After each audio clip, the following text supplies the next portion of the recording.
আর মাত্র কয়েকদিন বাকি রথযাত্রা শুরু হয়ে যাবে। প্রতি বছরের মতন এবছরও জগন্নাথ, বলরাম, সুভদ্রা এবং বাড়ির সমস্ত ঠাকুরের রং দেওয়া শুরু হয়ে গেছে।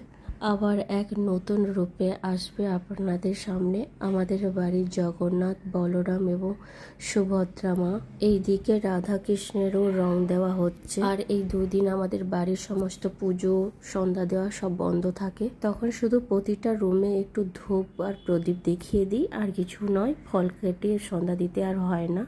তাই গাছগুলোতে এখনো ফুল ভর্তি হয়ে আছে, ফুলগুলো তোলা হয়নি, তাই সবার সামনে তুলে ধরার একটা সুযোগ পেয়ে গেলাম।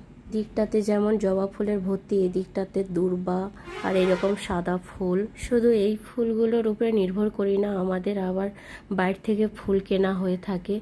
এরকম চতুর্দিকে আমাদের যেমন খুশি তেমন ফুলের গাছ লাগিয়েছি।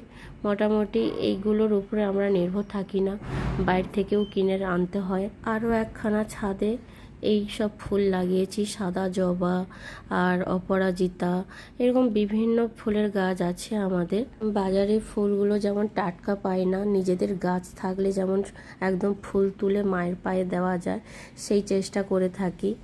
আর এই দিকে করবী ফুলের গাছ, শিউলি ফুলের গাছ, আর উপরটা তো দেখিয়ে দিলাম। আর এই দিকটা দেখুন, পুরো তুলসী পাতা ভরা। প্রতিটা গাছে দেখেছেন কত সুন্দর তুলসী পাতা হয়েছে। আর এটা হচ্ছে করবী ফুল।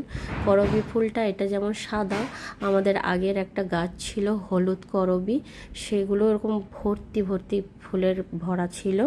আর ওই দিকে যে ছাদটা, ওখানে শুধু অপরাজিতা ফুলের গাছ আর একটা জবা ফুলের গাছ আছে। আর টুকটাক ওখানে বেশি রাখিনি, আকন্দ ফুলের গাছ রেখেছি, এইটুকুই বাস।